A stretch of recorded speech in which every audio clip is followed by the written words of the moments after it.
Hey guys! Alright guys, we're here to do the second video on this doubleheader, and this one is on me. It's not that the band reached out and asked us to check out this video, but I got their album for review. They have their debut record is coming out on Out of Line Music. The name of the band is I Am Your God. They're from Finland, or a home away from home. And new band, debut record, all of these things. So what can I say? I guess they were walking around, in a park, and they're like, you know what Finland is missing? A metal band. There's not enough metal bands in Finland. Yeah. So we need to start our own band to kind of carry the flag. And this band, once I got the album for review, I saw that they were from Finland, so right away I was interested, so I checked it out. The moment I started listening, the first song that I listened to on the album, I was like, these guys are the love child of Children of Bodom and In Flames. So if Children of Bodom and In Flames had a child, these guys would be it. Ooh. And those are some two highly respected bands. High praise. And with Children of Bodom calling it quits, these guys perhaps are going to be able to fill in a little bit of that gap, because they really have that Children of Bodom sound to them. But then they mixed a little bit of like that In Flames influence into it. So I got the album for review. I really dig the album, and I want the people at home to be exposed to this band, and I wanted you to listen to this song and be exposed to the band as well. So I've heard the song, but I haven't watched the video. So the video is going to be new to me, but the song is new. The song and video is new to you. And I just felt like I felt compelled. Like when I listened to them, you have to spread the word. Exactly. I felt compelled to do it because I really like this band. I really like their sound, and I like the fact that when I'm listening to them, one song has more of that Children of Bodom vibe. The next song has more of an In Flames vibe. Then the next after that is more Children of Bodom. Then more in. And those are two bands that I really like. So if you can merge those two worlds together, and you're from Finland, how can you go wrong? You can't. Wow, we said it at the same time. Okay, did I hype it up for you? You did. All right, now let's see if they deliver in your books. All right, let's do this.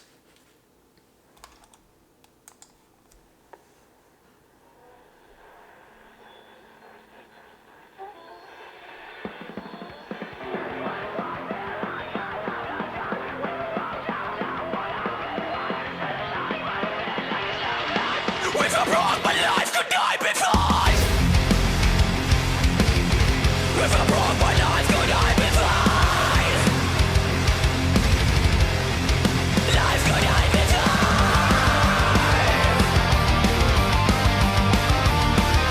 When I find the solution, or am I falling down to now? Will you really? Yes, I am. Yes, I can. You're with the one who makes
All right.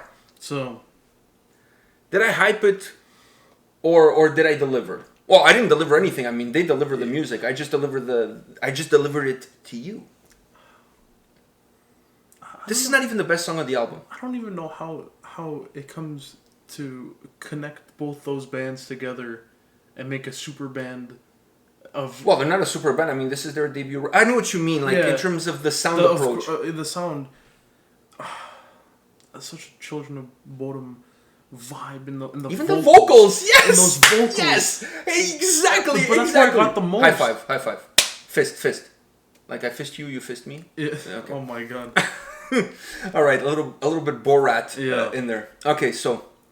just those vocals, it was so Children of Bodom, and that's where I got most of it. Obviously, it was in most of the sound. Okay, so sorry to interrupt. It was in most of the sound is Children of Bodom, especially when it picked up in pace. That's where I got a lot of the Children of Bodom vibe. In the chorus, it kind of had that In Flames, but his vocals so Alexi Laiho. Yeah. 100%. It's like he was his teacher. Alexi was like Yoda, and he passed down his amazing vocals. Listen, this is not even the best song of the album. All right, like they have a ballad on this record that is absolutely like outstanding. It's also not my favorite song of the album, but it stood up to me because like an album that sounds like this, it stays pretty consistent to this throughout. For them to put a ballad in there and the ballad to sound as good as it does. This month of October, there's 2 great albums coming out on Out of Line Music. This is one of them, and the other one is More Subita. Their new record comes out also this month on Out of Line Music. Both bands from Finland. Let me say a couple of things. You hit the nail on the head with the vocals. Having said that, there's some tracks on this album that use a little bit more of a synthesizer vibe, and those sound a lot like Children of Bodom. Like there's some tracks on this album that sound almost. I hate to say this because I don't want people to get the idea that they're ripping off Children of Bodom. It's just the influence of their sound. But there's a couple of tracks on this album that have that Needle 24/7 vibe to it. You know, how fast the guitars are with the synthesizer going along with it. And then you add his vocals into the mix. It's absolutely outstanding. One of the things I really like about the album is they didn't overuse the synthesizer. In this song, you can, like, there. Some songs, they added that synthesizer sound, but they added it in a way similar to the way Children of Bodom adds it. Where they don't overuse it. Exactly. It's just a layer. With the exception of Children of Bodom, sometimes on the tracks they would put a synthesizer, like a keyboard solo in it, because obviously they have a keyboard player, right? Yeah. So they put some solos in it. These guys, they added almost to that extent without going overboard, right? So some songs, they have it. Some songs, they didn't use it at all, which I like, because I'm starting to get fed up with bands using synthesizer over and over and over, and you don't even hear the guitars anymore. All you hear is just synthesizer. It's like I'm honestly starting to piss me off, and I'm starting to hate it, especially when the band doesn't even have a keyboard player. That's even worse. Yeah, that's even worse. So some songs it has it more, but it has it in a very refined way that really gives that the sound of everything else. No, because the song is still heavy. The keyboard's all it's doing is adding melody to it in a very Children of Bodom type way. But in some songs, they didn't use it at all, right? And they don't use the clean vocals a lot as well. Like, it's more of the screaming style vocals. Yeah. Some songs, the ballad really uses the clean vocals. And they're magnificent. But I felt, the other thing that I really felt about this album that was really great is that they didn't fall under that niche that a lot of melodic bands... modern melodic bands now fall under, which is the verses is one style, the chorus is another. So screaming vocals in the verses, clean vocals in the chorus, and then they use that same formula ad nauseum throughout the whole record. Yeah. So by the time you get to the end of the album, everything just kind of like sounds the same, and you can't tell which song was the first, which song was the last. But he switches it up a bit. He only switched once. There was only one time when the clean vocals came in. The chorus, they're a little bit not as screaming, if you will, but they're not clean either. There's one part where rough vocals. Yeah, but there's one part where he goes just clean vocals, where the song kind of settles in and absolutely. By the way, were they all wearing togas? It looked like it was a toga party. Yeah, and they were playing beer pong, or salmanyaki pong. I don't know what they play in Finland. Probably salmanyaki pong. Yeah, but these guys, brand new band. This is their debut record. I think they've only been together for like 2 years or something like that, working on this album. So think about this, even from a video perspective. This video is really well done. How many times do we see bands releasing a video and the video is absolute shit? And then they get mad when we say that the video is shit. Oh, we didn't have money, or it's not my fault. I'm just criticizing what you're giving me to watch. These guys did a wonderful job with the video. Mixing that beer pong, whatever, toga party with live stuff, them playing live.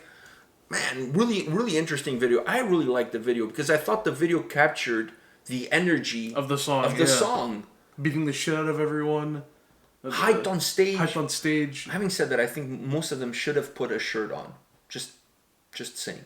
There was nothing to see. There was all the togas though. You can't really put a shirt underneath a toga. It just pisses me off. This is something that I find that needs to change going forward with metal bands. The dudes in metal bands always shirtless. Well, not always, but a lot of dudes shirtless, especially in a live setting. Yeah, but it's because you're sweating. Okay, but when are the ladies gonna grace us with the same thing? It's never gonna happen. I would be even okay with a sports bra or a busticaca, whatever. What the hell is that? It's a bustier. Oh. But I call them busticacas. It's a bustier. You can put some studs on the bustier. Imagine having like some spikes right at the front. Right. Like all black metal bra. Going all black metal on the bra. That would be absolutely gorgeous. And then you can wear a bikini bottom with all studs too, so you can't touch it. You know what I mean? Like all studdy. Yeah. Well, if you're a black metal band, you could totally pull it off. Yeah, if you're a black metal band, you have the balls to pull that shit off, but I don't think anyone else. I don't know, man. I think it's time for the ladies to take a step further. The guys are doing it. They're shirtless. Yeah. Come on. Go shirtless. This is equality. Exactly. Have some balls. Go shirtless. Maybe that was not the right word to use. Some balls. That was definitely not the right word to use for that. But anyways, overall, did I deliver? Overall, you delivered. I hyped it. I delivered. Yeah. All right, I'm glad you liked it. This band is magnificent. For you guys at home that don't know, they have a new album coming out with Out of Line Music, their debut album. If you're a fan of Children of Bodom, In Flames, you definitely need to check out. They look like young kids. They look like young guys. Yeah. So you need to go check them out. Support these bands because they're the lifeblood. With every Slayer that retires, with every Children of Bodom that retires, we need new blood to come in and take over the big void that's been left by those bands. And these guys, man, they have a bright future ahead. They do. They have a bright future ahead. All right, guys, this is it for this Monday doubleheader. Come back tomorrow. We'll have more videos for you. See you guys. See ya.